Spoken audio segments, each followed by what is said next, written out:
Beleza, pessoal? Então vamos trabalhar um pouquinho. Então hoje vamos ver esclerose lateral amiotrófica ou doença de Charcot. Então vamos primeiro entender o nome, que muita gente acha o nome, né, complicado, acha que, nossa, porque como é que inventam um nome desse? Então, na verdade, o nome tem relação com o comprometimento que ela vai gerar. Então, esclerose é morte da via lateral do tracto córtico espinhal lateral, que é motor, e essa morte desse tracto córtico espinhal lateral gera parada, a miotrofia.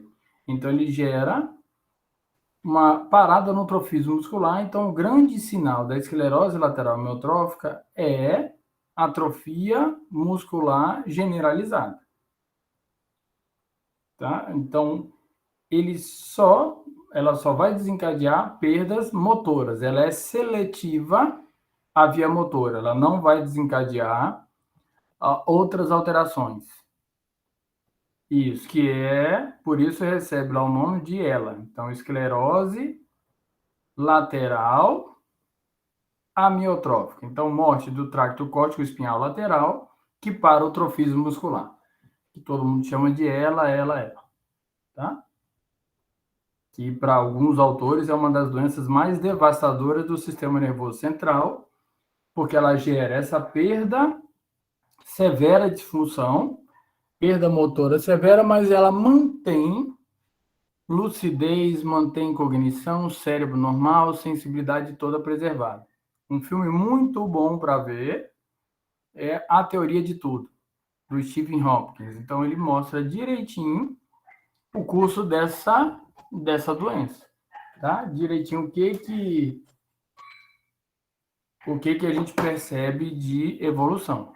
Então, a definição dela, diferente do que nós estamos estudando até agora, como TCE, TRM, que são súbitos, mas eles geram um retorno funcional.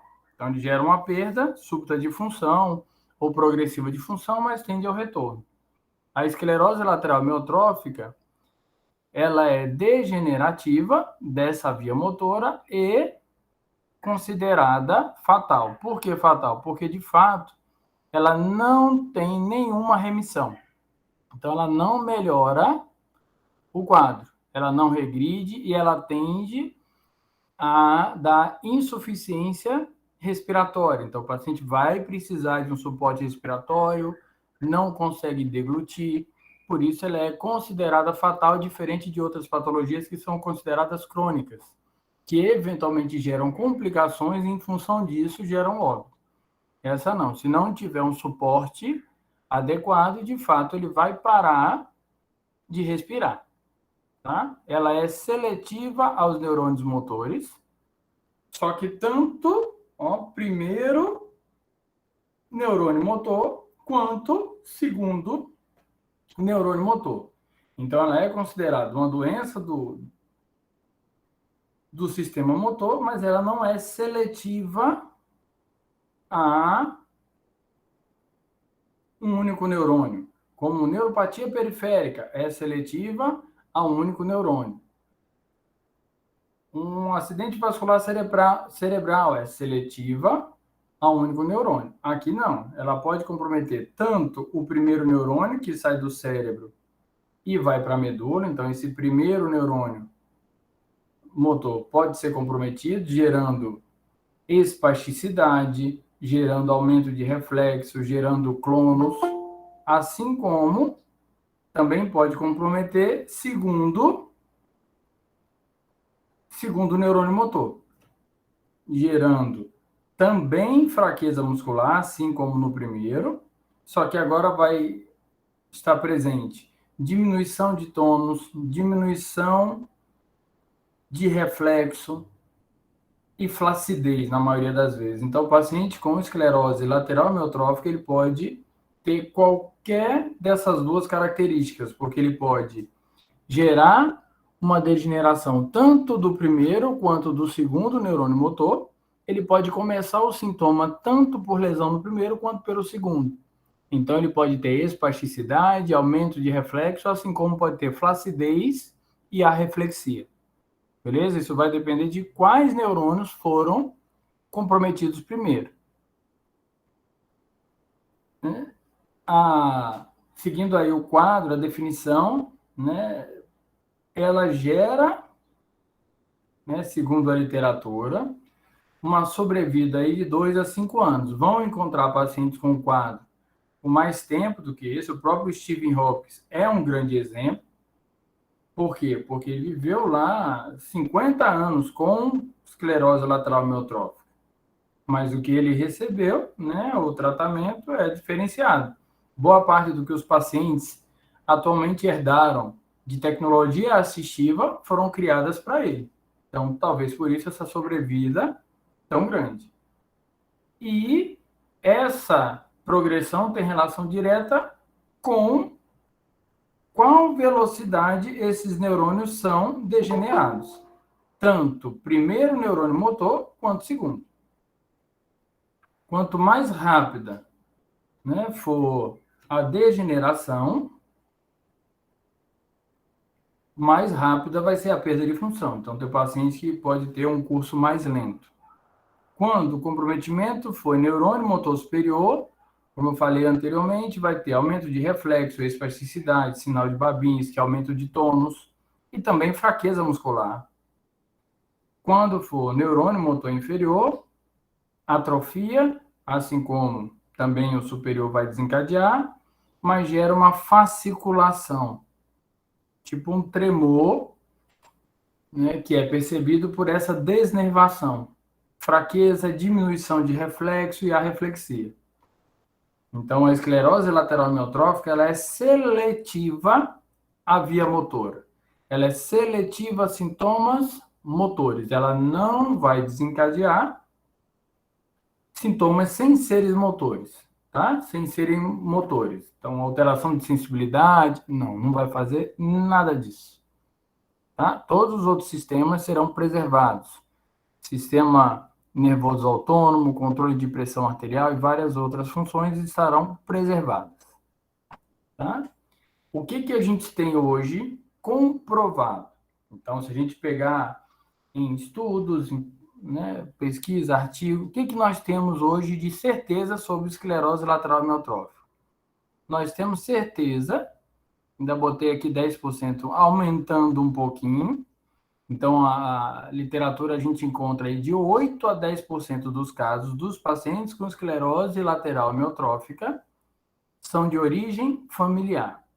Então, quando você investiga na história da família, tem vários casos. Pronto. Essa é a única classificação de esclerose lateral amiotrófica que está comprovada cientificamente.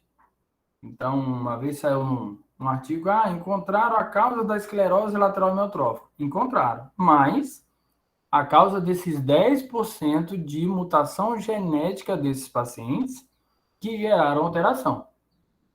E os outros 90%? Pois é, continua ainda sem a gente entender, então a gente levanta algumas hipóteses. Essa comprovada, o que se percebeu? Que existe uma alteração nessa enzima superoxidesmutase, que tem um papel de proteger o nosso organismo contra a toxicidade ou a agressão dos radicais livres. Então, os sinais de envelhecimento, digamos assim. Então, se essa enzima tiver esta mutação, ela não é capaz de proteger essa via motora. E aí gera essa morte dessa via motora a partir dessa enzima alterada. Então, isso que foi encontrado nesses 10% de origem familiar, certo? Então, aí, ó, ela, nessa hipótese, ela é herdada. Então, passou ali pela família. Então, tem muita gente que tem, né? Muita gente não. De todos os casos, 10% pode ter, né, essa origem familiar. E essa detecção seria por estudo genético. Nos outros casos, não tem nenhuma, ninguém na família, não tem predisposição, pronto, ó, não há casos na família. E agora? Aí agora a gente começa a levantar outras hipóteses. Como? Aí nós vamos ver várias possibilidades. Excesso de glutamato. O glutamato é o neurotransmissor que nós temos no cérebro também, só que ele é tóxico, fora do neurônio. Então, esse excesso pode gerar essa morte de neurônio, por essa impregnação dessa via. Uma hipótese levantada em principalmente atletas que têm grande sobrecarga de atividade. Então, quando avaliava antigamente, tinha mais casos de esclerose lateral amiotrófica em atletas de alto nível do que pessoas sem serem atletas de alto nível. Então, levantaram essa hipótese dessa toxicidade do glutamato sendo utilizado em excesso na via motora. Uma outra possibilidade, quadros de hipoglicemia que esses atletas tinham poderiam matar essa via motora que estava sendo muito sobrecarregada. Outra hipótese. Tá? Por que hipótese? Porque a gente não tem como precisamente comprovar isso. Outra possibilidade, a morte celular programada. Chegou na vida útil e essa via motora parou de funcionar. São várias hipóteses, por quê? Porque na realidade nós só sabemos a de origem familiar. Uma possível alteração autoimune, então vimos lá que a esclerose múltipla, ela agride a bainha de mielina, levantaram a hipótese da esclerose lateral amiotrófica ter uma variação autoimune e agredir a via motora. Também uma outra hipótese, assim como a possibilidade de uma infecção viral também causar essa agressão. Ainda grande suposição. Uma outra suposição, uma intoxicação. Então, essa já é mais aceita também, porque quando a gente pega o Japão, tem grande quantidade de casos de esclerose lateral amiotrófica, provavelmente pelo índice mais alto de radiação que eles já foram expostos. A ilha de Guam, que é uma ilha no Pacífico, que é as margens, né, do Mar do Pacífico, onde houve vários testes nucleares.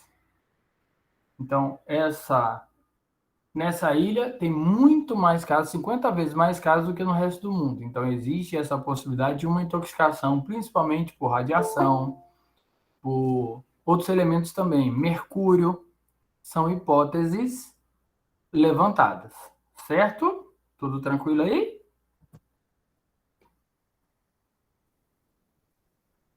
Mais comum, ó, no sexo masculino, uma proporção um pouquinho maior, mas a gente vê mais em sexo masculino, principalmente por volta de 50 anos. Entretanto, podem encontrar também em pacientes mais jovens. E sempre, né, sendo inevitavelmente progressivo. Tá? Ela não tem nenhuma remissão. Então, ela não regride, como nós estávamos vendo, esclerose múltipla, que tem um surto, uma perda de função que dura mais do que 24 horas e depois volta ao normal na forma mais branda da doença. Não, aqui não. Começou o sintoma, ele segue o curso piorando, independente do que seja feito. Então, nosso grande objetivo é dar uma sobrevida digna ao paciente, lembrando que a sensibilidade está preservada, lembrando que ele está lúcido e orientado, está entendendo tudo o que está acontecendo, então nós precisamos também orientar a família e o próprio paciente a uma forma de interação com todo mundo, com a família e com todo mundo, tá? A taxa aí de incidência que nós encontramos em literatura seria 1 a 2 casos a cada 100 mil habitantes. Então, uma taxa, né, pequena. E imagina, uma taxa, vamos colocar aqui onde nós estamos, 600 mil habitantes. Então, de 6 a 12 casos nós teríamos aqui. Só que cada um com um momento de evolução diferente, com um curso diferente. Então, e ainda tendo um óbito rápido. Infelizmente, na maioria das casos. Perde toda a motricidade. Toda. Lembra o filme O Escafandro e a Borboleta, que ele perdeu a motricidade de maneira súbita? A grande diferença é que ele vai perder de maneira progressiva. Assista um filme, A Teoria de Tudo. Certo? É perfeito. Muito bom.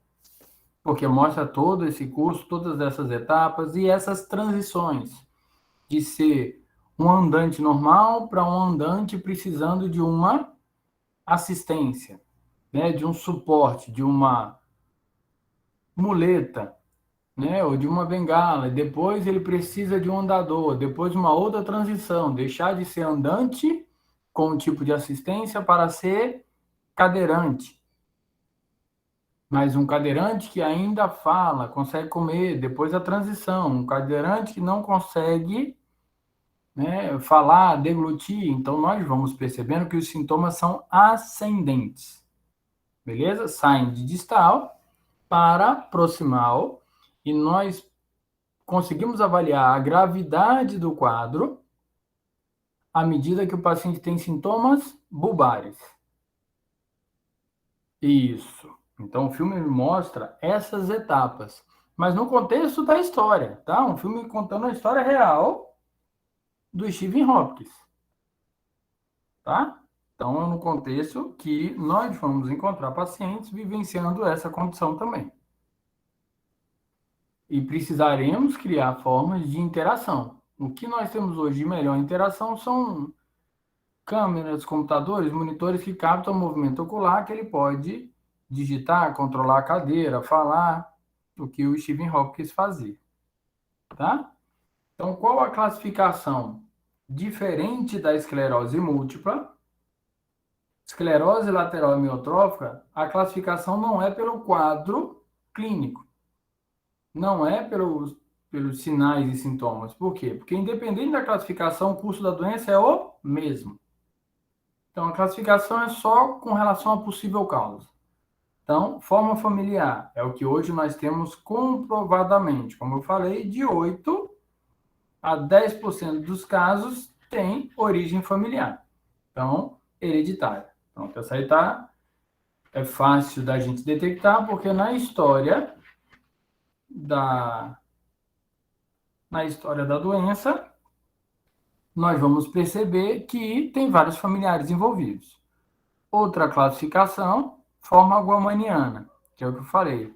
Na ilha de Guam, existe 50 a 100 vezes mais casos do que a média mundial. A suspeita é um tipo de alimentação. Tá? Essa é a suspeita. Mas, quando você vai ver os testes nucleares que foram feitos, boa parte foram feitos bem próximo à ilha de Guam. Então, pode ser até uma aparente intoxicação alimentar, mas de alimentos contaminados com radiação. É uma hipótese a ser investigada para que se tente entender. Tá? Outra classificação, forma secundária. Então, hipótese levantada. Ah, se viu essa história por relação com sífilis em algum paciente. Intoxicação por mercúrio. Tá? Então, eu já atendi um paciente que ele bebia água do rio, ele trabalhava com agrimensor, media terra, fazenda, e bebia água do rio, e no rio tinha garimpo, antigamente, tá? E aí, ele desencadeou e a suspeita que nós levantamos tenha sido essa, que pudesse ter relação com essa intoxicação.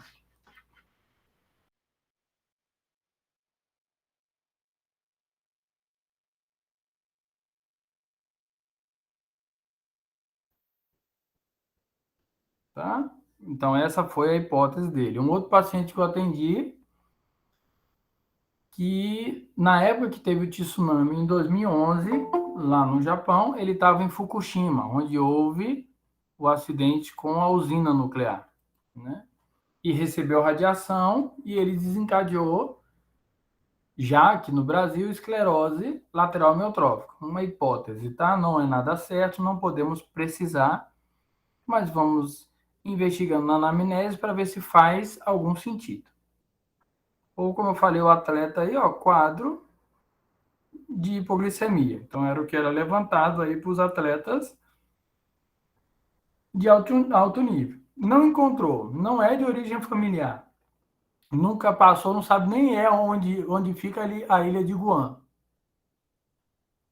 E não teve sífilis, não teve intoxicação por metal pesado, por mercúrio, por nada. Então entra na forma esporádica. O que é isso? Azar. Então ninguém sabe. Teve por quê? Sei lá, teve. Tá? Então, a verdade disso tudo é que nós só sabemos por volta de 10% dos casos de origem genética. O resto a gente fica meio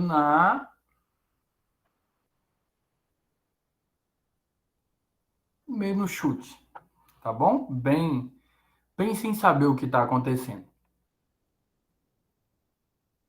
Então, o quadro clínico dos pacientes será qual? Sempre perda motora. Então, se quem já assistiu o filme aí, A Teoria de Tudo, vou contar um pedacinho. Ele começa com fraqueza ali para escrever, com a marcha inicialmente ficando escavante.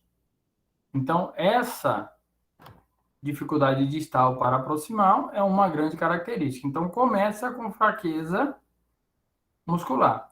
Então, pode começar com uma fraqueza unilateral, se estender para uma alteração bilateral, mas a tendência é que ela vá se tornando ali simétrica e ascendente, evoluindo para paraplegia, tetraplegia e seguindo para a síndrome do encarceramento. Então, quando o paciente apresentar, né, quando a gente conseguir perceber que ele tem, além de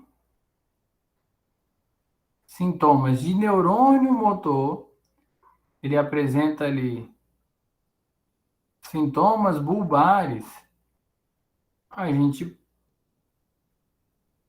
né, levanta a hipótese que esse quadro está bem pior. Então, o neurônio motor sai lá do córtex e desce lá para desencadear a função motora. Então, controlar os movimentos dos membros, controlar a função de motricidade como um todo, mas nós também temos vias, aí essas vias descendentes que vão controlar o quê? Que vão controlar, ó, deglutição, movimento da língua. Então, quando ele começar a ter dificuldade de deglutição, dificuldade de movimentação aí da língua, controle de laringe, de faringe, infelizmente esse quadro está pior e pode estar muito próximo dele precisar de um suporte ventilatório. Tá? Então a gente não sabe ao certo qual é o curso, né, em tempo que isso vai acontecer. Ah, um ano depois já vai começar a ter dificuldade de respiração? Não, tem pacientes que passam mais tempo. Agora tem pacientes que com um ano tem dificuldade de deglutição, dificuldade respiratória, tem movimento limitado, já está precisando de uma cadeira de roda para percorrer um espaço maior. Mas o quadro começa com fraqueza muscular, principalmente em membros. Vai apresentando hipotrofia, depois evolui para uma atrofia severa, distúrbio aí de marcha, principalmente uma marcha escavante ou uma marcha com diplegia, podendo ser flácida ou espástica, dependendo do neurônio, tá? Ou é primeiro, como eu botei aqui, ou é o segundo neurônio. Lembrando que os sintomas estão proporcionais a qual neurônio que está sendo comprometido primeiro, tá? Fadiga, por quê? Porque a dificuldade de marcha, dificuldade de movimentação é muito grande, por isso essa fadiga acentuada. Espasticidade, caso comprometa primeiro o primeiro neurônio motor, o neurônio motor superior, mas também pode ter flacidez. E quando ele começa a ter, ó, disartria, um distúrbio na articulação da palavra, uma fala meio arrastada, você vê que está com peso para falar, já está começando a ter distúrbios bulbares. Então, está em nível mais alto, esse paciente muito provavelmente já vai ter grande dificuldade respiratória. Associada a essa disartria, ele tem a disfagia. Então, começa a engasgar, né, com saliva, broncoaspirar, então risco enorme de uma pneumonia e já necessita de um suporte ventilatório, pelo menos para alívio, para descanso. Tá? Um BiPAP, um CPAP, mas que infelizmente mais para frente vai precisar de um suporte de fato contínuo para manutenção de vida. Então, quando eles apresentarem sintomas bulbares, é porque chegou no nível do tronco encefálico, muito provavelmente a capacidade de tosse, a capacidade de responder a estímulos de proteção de via aérea vai estar diminuída. E aí ele não consegue ter uma boa resposta. Tá? Quando ele tiver sintomas já bulbares, é sinal que essa esclerose lateral amiotrófica já está bem avançada. Então, ele já vai ter uma grande perda de peso. Por quê? Por perda principalmente de massa muscular. Alguns pacientes podem até ganhar peso, mas não é o mais provável. Por quê? Porque a deglutição também está diminuída. Se for lesão em segundo neurônio motor, ele vai ter cãibra, vai ter fasciculação. Aí a gente percebe, ó, fasciculação e atrofia da língua também.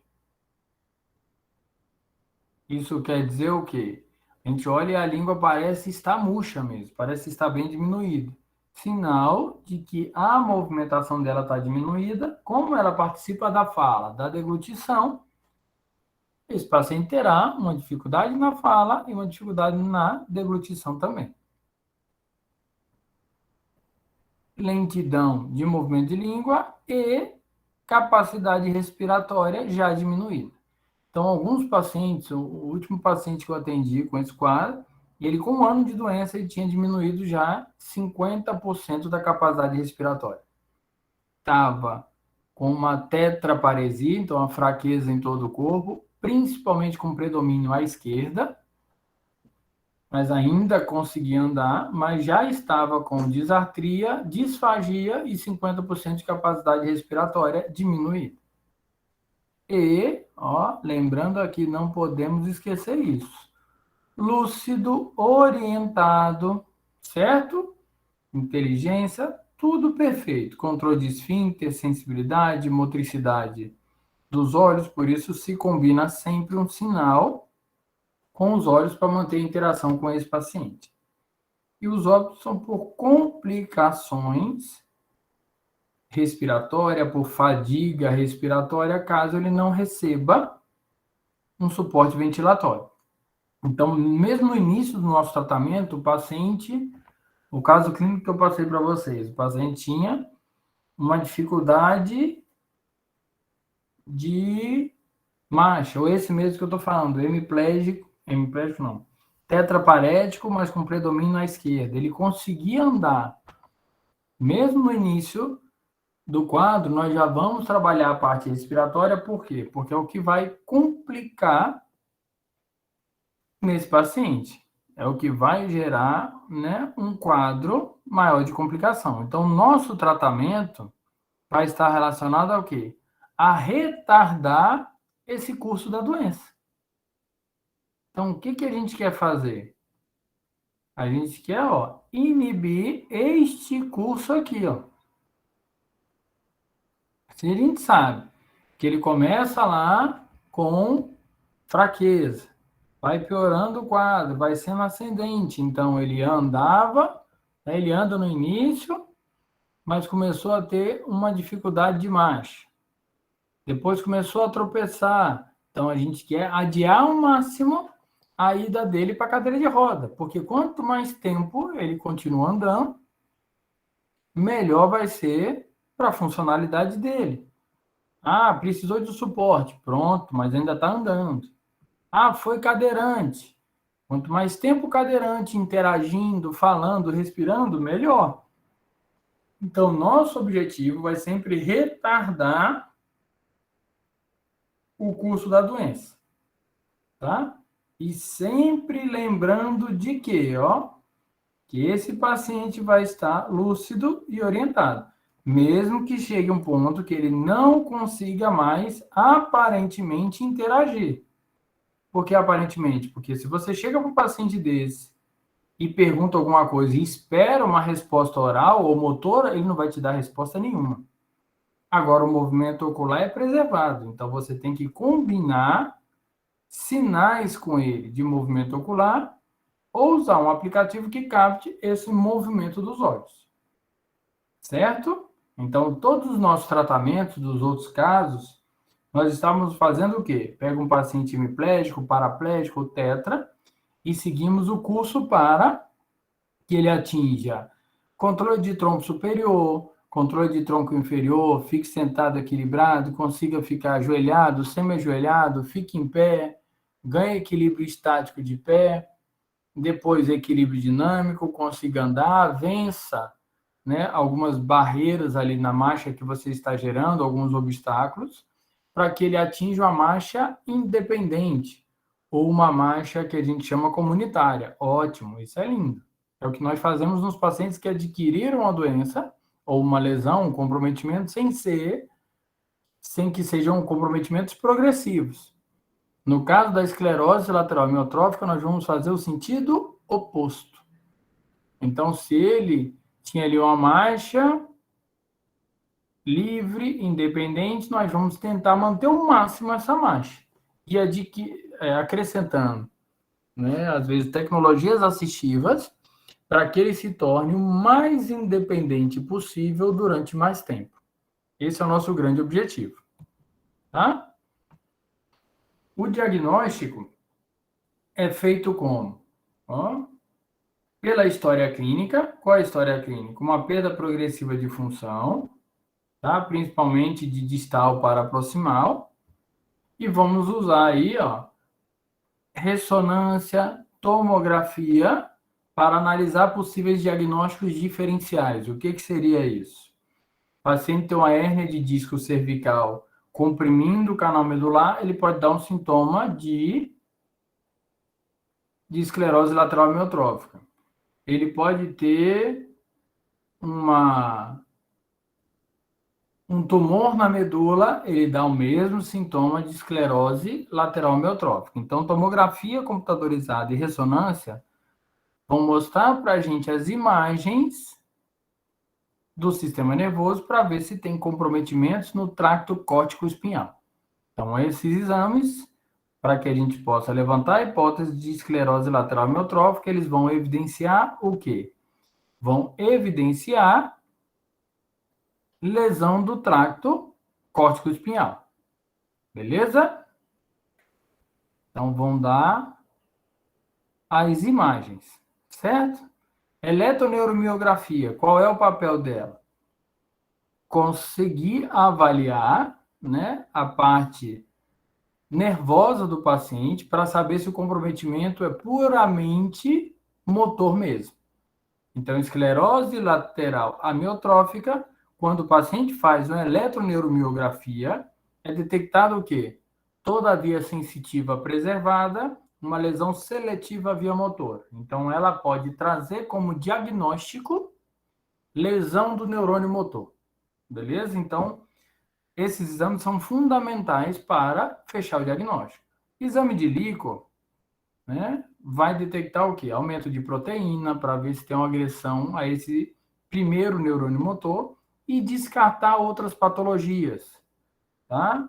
Como a própria esclerose múltipla, que é autoimune, que na verdade nós estamos vendo que não tem nada a ver com esclerose lateral amiotrófica. Muita gente confunde, né, por ser esclerose, meio parecido, não tem nada a ver. Tá? Então, líquor é puramente para descartar outros quadros.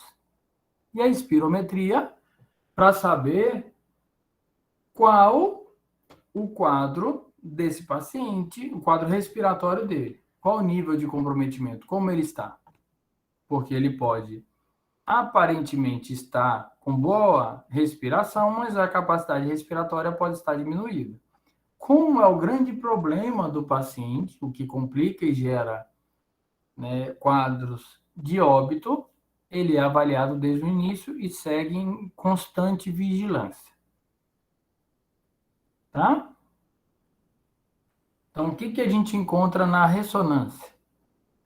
Então, é detectado, ó, lesão nas vias aí do tracto córtico espinhal. Então, é percebido um comprometimento, né? Não é um comprometimento integral da medula, nem integral do córtex cerebral, ele sempre vai ser seletivo à via motora. Então, quando a gente olha até um corte horizontal da medula, ó, ele está situado na porção aí do tracto córtico espinhal. Todo o resto da medula está preservado. Ele vai ser seletivo à via motora, tanto na medula, quanto no tronco encefálico, quanto no córtex cerebral, sempre será seletivo. A gente não encontra lesões em outras áreas. Ah, porventura encontrou outras lesões em outras áreas. Pode diminuir, né,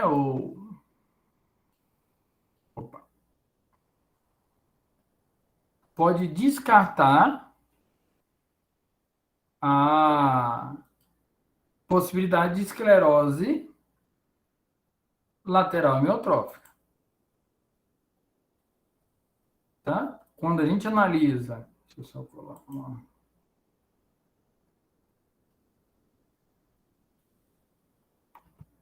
até na parte mais cortical, ela é seletiva à via motora. Então, aqui ela está exatamente em cima do giro pré-central. Então, ó, giro pré-central está aqui, área motora, ó. A degeneração somente da área motora.